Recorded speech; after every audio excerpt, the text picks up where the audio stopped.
Cette vidéo est la suite du tutoriel sur comment dessiner Baby Yoda. La thèse exposée dans la première vidéo était qu'on pouvait dessiner très simplement à partir de formes basiques un personnage tel que Baby Yoda. C'est une vidéo exclusive que j'ai réservée à ceux qui ont cliqué dans la description de la première vidéo. Nous avons dans cette première vidéo mis en scène notre personnage à partir de formes assez basiques, un rond aplati, des ailes d'avion pour les oreilles.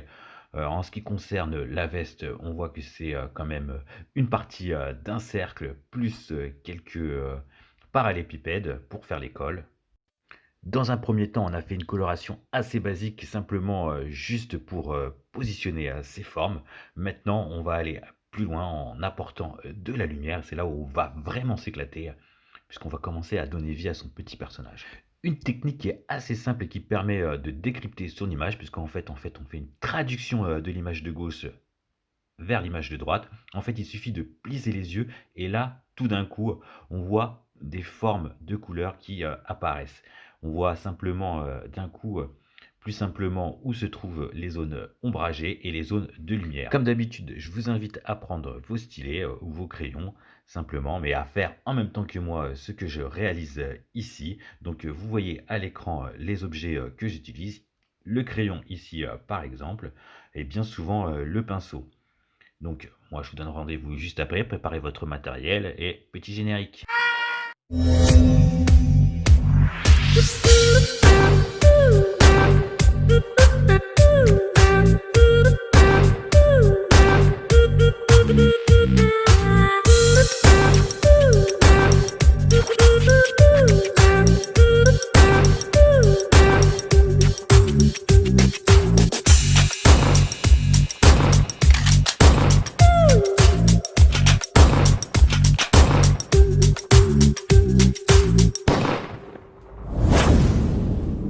Comme dit précédemment, ce qu'on va faire dans cette partie de vidéo, c'est qu'on va éclairer le visage de notre Baby Yoda.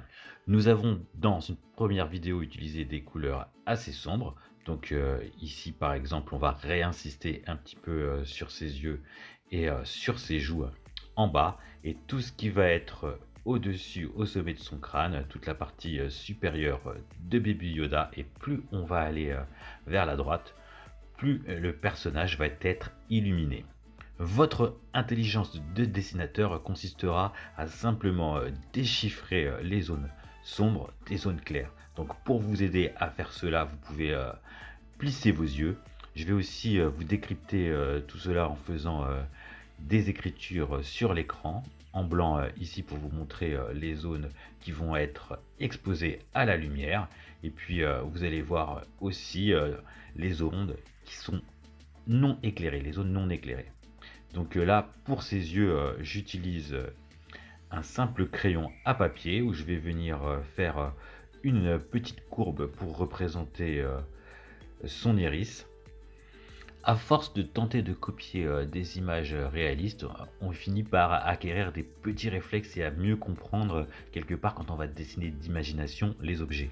Pour ma part, je pense qu'il ne faut pas trop différencier les connaissances théoriques, celles qu'on va apprendre notamment avec des tutoriels, avec des livres, avec des enseignements, avec son intelligence de faire. C'est-à-dire la technique qu'on utilise, ses mains, ses doigts, comment on va interagir avec son support. C'est aussi quelque part une sensibilité qu'on doit acquérir petit à petit. Donc on a beau savoir par exemple que ici pour créer les traits de lumière pour ses yeux, j'utilise un crayon de papier. C'est l'outil qui ici est le plus adapté pour ma technique, donc qui va pas avoir une opacité tellement faible, elle va être grande puisqu'il me faut un rayon de lumière assez fort. Donc je viens créer dans le sens de la courbure de l'œil. C'est aussi certainement une connaissance anatomique qui va vous aider à faire cela, mais simplement l'observation suffit à compenser son manque de connaissances anatomiques lorsqu'on vient faire justement du recopiage entre guillemets de photos. Dessiner en volume est très important dans le dessin réaliste.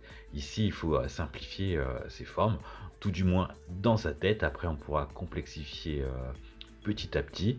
Donc, il faut bien comprendre que notre personnage a une tête plutôt arrondie, comme la plupart des gens, Alors, vous pouvez simplifier, de 2 façons.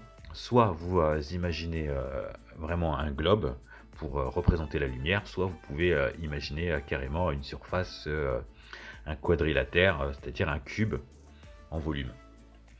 Pour représenter, Baby Yoda, il est préférable d'imaginer, vraiment une sphère arrondie, plate vers le haut. Donc il va capter toute la lumière, tout en haut et qui va capter, une autre partie, de la lumière, dans notre dessin à droite. Cette photo est pas mal choisie puisque, représenter, l'œil de Baby Yoda est plutôt, simplifié ici avec ses grands yeux avec une forme, très caractéristique qu'on retrouve, dans la plupart, des dessins d'humains. Donc une forme en amande, avec, les bouts, plutôt, pointus, plutôt qu'arrondis par rapport à l'amande. Il va être tout noir avec à l'intérieur, des effets, de lumière, blanche. On va aussi, retrouver, dans la partie, à gauche de son œil, la coloration, de son iris qui est plutôt, vers les marrons. Donc, c'est ce que, j'ai essayé de faire. J'ai même, exagéré un peu plus par rapport, au dessin original, cette coloration. Ainsi, très facilement, vous allez arriver au même résultat que le mien, sans avoir, fait, énormément, de gestes hyper techniques où, il n'y a pas vraiment, de difficulté, à représenter, ces 2 yeux. Notez bien tout de même que, son œil, se retrouve comme chez, l'homme, dans sous une cavité, osseuse et donc son arcade sourcilière est, protubérante par rapport à son œil et donc l'œil se retrouve en dessous, de cette, cavité osseuse. De ce fait, il y a un petit ombrage supplémentaire, sous ses yeux, sous ses arcades pardon et donc que vous devez, retranscrire, dans votre dessin. Donc c'est ce que j'ai fait. Vous voyez qu'il y a, des parties vertes beaucoup plus foncées, qui représentent, l'arcade sourcilière, qui vont, mettre son œil un peu plus, à l'ombre. Plus la lumière va avoir du mal à pénétrer un endroit, plus, l'endroit sera obscur. C'est ce qui se passe par exemple, à l'intersection entre sa tête et le col du manteau, qui fait que, on a du mal à capter la lumière, donc c'est l'endroit qui est, quelque part, le plus sombre, dans sa tête. On va avoir un dégradé de couleur qui va aller, du bas de sa tête vers le haut, avec des pointes de luminosité extrêmement fortes aux endroits où, la tête est carrément exposée à la lumière. Et donc c'est une lumière qui va être plutôt jaune dans notre, photo et donc du coup il faudra retranscrire tout ça. C'est cette lumière aussi qui va laisser, entrevoir les petits poils qu'on fera, vers la fin au niveau, de son crâne et de ses oreilles. Donc ça, c'est des petits détails qu'on fera, vers la fin. Ce que je vous ai dit, c'est toujours votre dessin, vous l'arrêtez quand vous voulez. Moi, ce que j'aime bien, c'est aller de plus en plus dans le détail. Ce que vous devez faire, c'est, y aller, tout doucettement et surtout, d'abord, faites votre dessin avec, une image petite pour, voir vraiment les masses de couleurs, par endroit. Petit à petit, on va venir zoomer, mais le zoom, vous allez voir que si vous l'utilisez, le plus loin possible dans votre, dessin, plus vous allez être juste. C'est d'avoir quelque chose de, global. Essayez aussi, de garder, un pinceau, à peu près, identique, de bout en bout, pour, faire, la globalité, de votre dessin. Vous allez, pas trop changer, c'est quand vous allez arriver vers les détails que vous allez pouvoir, changer, votre pinceau. Au début, restez basique, ça va vous aider aussi à pas trop vous disperser, dans les outils. Ce qu'il faut, c'est essayer d'en maîtriser, quelques-uns. Après, petit à petit, vous allez pouvoir élargir, votre palette. C'est pour ça que moi, je fais essentiellement des dessins avec, un pinceau, très simple, le pinceau rond, le crayon de papier. C'est aussi, pour avoir, maîtriser les techniques et les basiques. On va aller petit à petit après faire des choses de plus en plus complexes, mais vous voyez déjà avec quelques outils assez simples, on peut obtenir un certain nombre de résultats. En ce qui concerne la veste, c'est aussi assez simple. On voit que les deux cols se détachent l'un de l'autre grâce à la luminosité qui est faite notamment à droite du premier col et même à droite du deuxième col. Donc il y a une vraie démarcation de lumière. On va avoir aussi une démarcation avec une obscurité assez grande à l'intersection des deux cols. Et de la même façon que je vous l'avais dit tout à l'heure, plus on va aller vers le bas de l'image, plus la veste va être obscure, et plus on va aller vers la droite de l'image, plus notre veste va récupérer de la lumière. C'est la même chose en ce qui concerne le col. Donc on va rester toujours assez basique dans la coloration. On va simplement noter cette différence de couleur en observant à droite et à gauche. Quelque chose qui va être aussi important de bien réaliser, c'est son choix de couleur. Vous voyez pourtant que ma colorisation n'est pas la même de gauche par rapport à la photo et à droite. Il ne faut pas non plus mettre une pression énorme. Ce qu'il faut, c'est essayer de garder un petit côté réaliste. Plus vous allez choisir des couleurs qui sont vers la droite de votre cercle chromatique, donc moi c'est plutôt du carré chromatique, puisque le cercle qui est autour, c'est vraiment la pureté des couleurs, vous les choisissez. À l'intérieur, vous allez choisir des couleurs plus ou moins sombres. Donc il faut bien garder aussi à l'esprit que plus vous allez prendre des couleurs flashy, moins ce sera vraisemblable. Ce sera des couleurs qu'on va plus utiliser pour les dessins animés, notamment de style manga ou comics. Mais après, vraiment, ça va dépendre du style de l'auteur. Moi, ce que je vous recommande de faire pour le style réaliste, c'est d'essayer de garder des couleurs qui sont plutôt à gauche de la ligne imaginaire verticale qui sépare notre carré chromatique. Intéressons-nous maintenant au col de la veste. On va essayer de faire le petit côté molletonné de la moumoute de la veste. Donc pour ce faire, j'ai utilisé un crayon plus sombre pour faire les petites aspérités à l'intérieur, donc toutes celles qu'on ne voit pas. Donc on crée le côté forme plus volumineuse en créant des ombrages à l'intérieur. Donc on fait l'inverse de ce qu'on peut imaginer normalement d'un côté. De l'autre côté, on va venir aussi créer toute la luminosité du col en faisant des lumières un peu plus fortes. Donc je viens de ci, de là mettre mon pinceau. Je n'essaye pas de faire des formes géométriques pures. Donc là, c'est l'inverse de la simplification. Je viens un peu complexifier tout cela en mettant des coups de pinceau par pointillés à droite. Pour apporter plus de réalisme en bas sur la veste, vous avez vu que j'ai essayé de recréer toutes les coutures. Donc pour ce faire, c'est plutôt simple, c'est avec un crayon plutôt foncé. On va venir recréer les lignes que nous avons vues à gauche. Donc on va avoir des lignes verticales, des courbes qui vont venir se plier par rapport à la forme de la veste. Donc tout ça, tous ces petits détails qu'on va venir ajouter vont donner un petit peu plus de réalisme à chaque fois. Donc là, vous voyez que j'utilise un crayon, c'est ce que je vous ai dit précédemment. Je vais venir créer des petites aspérités. Donc le sens des aspérités est assez primordial puisque la lumière, elle vient de droite. Donc normalement, la lumière venant de droite, on va avoir à chaque fois qu'on va mettre un petit coup de crayon noir, on va venir créer une aspérité, ce qui voudrait dire que la forme se retrouve à droite. C'est pour la compréhension des volumes. C'est une partie assez longue à faire. C'est aussi ça qui est la difficulté lorsqu'on va faire du réalisme et du détail. C'est ce qui va apporter un peu plus de choses.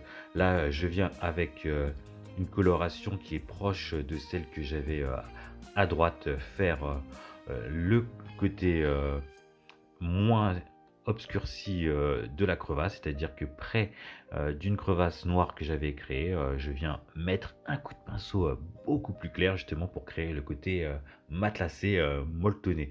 Donc c'est tout le petit côté molletonné qui va récupérer la lumière et donc on vient mettre des petits coups de pinceau clair. Donc il y a deux choses pour créer un petit volume matelassé, un petit coup de crayon d'aspérité bien sombre et après on va venir faire l'inverse de l'autre côté en donnant des petits coups de crayon très clairs pour justement dire que ici, la matière matelassée, vient prendre de la lumière. Par contre, ce qu'il faut faire, c'est que, le petit, côté, molletonné, c'est une aspérité assez floue, donc on n'utilise pas, un crayon, dur. La dureté, c'est, des bords flous, plus vous allez avoir des bords flous, plus votre crayon, on dit, qu'il sera doux et plus il aura, une netteté et plus votre, crayon, il aura des bords, durs, c'est-à-dire, bien tracés. Donc quand vous allez utiliser un stylo, par exemple, c'est des bords durs et quand on utilise, vraisemblablement, un pinceau, généralement les bords sont beaucoup plus doux. Mais après, tout dépend, du pinceau. Il y a bien sûr des réglages que l'on peut faire à l'intérieur de Sketchbook. J'en parle pas trop parce que justement je vous, force à utiliser des outils simples pour avoir des bons résultats. Petit à petit, la compréhension, se fera des outils. Ce qu'il faut, c'est aussi, comprendre, le le fait de faire, comment on fait, qu'est-ce qu'il faut, faire, à quel moment il faut le faire et puis quel rendu on veut obtenir. Pour, l'intérieur de la veste, le petit, côté, bolletonné, on veut avoir des bords plutôt doux. Quelque chose d'un peu plus flou malgré le fait que c'est, justement on apporte du détail. C'est un petit peu, antinomique, presque d'avoir, du détail en apportant, du flou, dans son image, mais vous voyez, le résultat obtenu, c'est à peu près ça que vous allez obtenir. Là, je m'attaque aux oreilles. Les oreilles, c'est très intéressant, de comprendre un petit peu, comment, ça fonctionne, c'est-à-dire comment fonctionne la luminosité, dans les oreilles. Généralement, les oreilles, ce sont des organes, qui sont, plutôt, fins, donc qui vont laisser, traverser, la lumière. C'est ce que je viens, ici, signifier avec, la première colorisation, rouge, rose, plutôt rouge que j'avais, faite préalablement et donc je vais venir obscurcir, tout ce qui est près de la tête, qui va laisser, moins passer la lumière et donc la lumière va passer, beaucoup plus fortement, plus on va aller, vers l'extérieur. Toutes ces petites choses que je vous dis, c'est des petites connaissances, anatomiques en plus qui vous permettent d'avoir une compréhension, de l'image. Par contre, comme je vous l'ai dit, à chaque fois que je vous le redis, c'est, finalement, c'est de l'observation. Vous voyez bien, c'est ce qui se passe, finalement quand on regarde notre personnage. Il y a un côté un peu plus, rosé, sur l'oreille que, sur sa tête. C'est parce que, cette matière, son oreille va laisser, apercevoir, entrevoir, la lumière et quand elle passe à travers un organe qui a du sang en rouge, il va venir rougir. Donc c'est ce qui se passe pour, ce Baby Yoda. Donc on peut, déjà imaginer, qu'il a, du sang rouge sans jamais l'avoir vu. C'est ce qui fait qu'aussi, ces petites pommettes sont un petit peu, rosâtres. Donc il ne faudra pas oublier, de rajouter un petit peu de rose, à la fin, sur ses petites joues. Son petit nez aussi qui, va lui aussi interagir de la même manière, que les oreilles. C'est un organe qui va laisser passer la lumière. Remarquez au passage que c'est simplement maintenant où je viens, zoomer pour, faire, des détails un peu plus, importants, sur ses yeux, notamment, pour bien, démarquer, avec, des zones de lumière ses paupières de son œil et bien placer, son arcade sourcilière, créer, les quelques rides qu'il a. Donc simplement avec, l'observation. On vient, à chaque fois, piqueter, sa propre couleur, pour ne pas avoir, 10 millions de couleurs. C'est pas forcément inintéressant, mais c'est bien de capter un petit peu, ses couleurs à soi pour avoir quelque chose qui soit un peu, uniforme et conforme un petit peu à sa palette de couleurs. Dans votre phase d'apprentissage, je vous déconseille, de piquer les couleurs, de votre photo. Quelque part, pour moi, c'est un peu tricher. C'est comme, réaliser son dessin à partir d'un quadrillage. C'est aussi, tricher, que de, calquer, son dessin, toute la forme. Après, ça peut faire partie, d'un programme d'apprentissage. C'est des choses que j'ai, déjà réalisées. C'est des choses aussi que j'explique. On peut venir, faire cela pour, commencer à apprendre, pour se simplifier, quelques, passages. Mais, notamment lorsqu'on veut, dessiner de A à Z, franchement, c'est mieux, de tout faire sans et puis surtout ça va vous permettre d'aller, de plus en plus, vers l'imagination. Vous voyez ici que le visage de mon, personnage est, orienter un peu différemment. Simplement, le fait, d'avoir quelques, petites connaissances, d'anatomie sans, chercher, bien loin me permettent un peu, de m'affranchir. Baby Yoda, c'est aussi un personnage imaginaire, donc j'ai pas besoin d'avoir, une ressemblance, parfaite. Le simple fait d'avoir un bonhomme vert, des gros yeux, des grandes oreilles, qu'il soit tout petit à l'intérieur, de la veste, c'est-à-dire que, la veste soit disproportionnée par rapport à lui, permet, de comprendre que c'est Baby Yoda. Vous voyez ici qu'avec, le pinceau, je vais rajouter, quelques petites, aspérités, sur ses oreilles et en bas. Donc, c'est assez drôle d'observer, que la lumière, elle va venir, éclairer, ses petits poils, d'une manière, très, très claire. Donc, il faut bien réaliser, que, c'est avec un pinceau, fin et une couleur très, très claire que vous allez, venir, créer, vos petits poils. Et d'une part, aussi, c'est intéressant de voir que, la photo est très intéressante par rapport au fait que ces petits poils super clairs sont sur un fond, souvent, très foncé. Ça permet, de bien délimiter, votre personnage. Vous voyez qu'avec, l'aide du, spray, je viens un petit peu, créer, tout, l'aspect, rougeâtre de notre personnage. Je suis venu, utiliser un autre calque que j'ai, notamment, réduit en opacité pour pas que, le côté, rouge soit trop, prédominant. Donc, pour ce faire, donc, vous avez vu que j'ai utilisé, l'aérosol là, le spray, j'aime bien appeler ça, la bombe aussi, mais voilà. Vous avez vu, les ustensiles que j'utilise à chaque fois à l'écran. Ça vous permet, vous, de mieux vous orienter, de comprendre. On peut voir aussi, tous les highlights. Les highlights, c'est toutes les lumières qui viennent, un petit peu par, obscurité, venir éclairer, le dessus, de la veste, notamment, les petits poils que nous avons fait, sur sa chevelure, ses oreilles. Donc, c'est tout ça les highlights.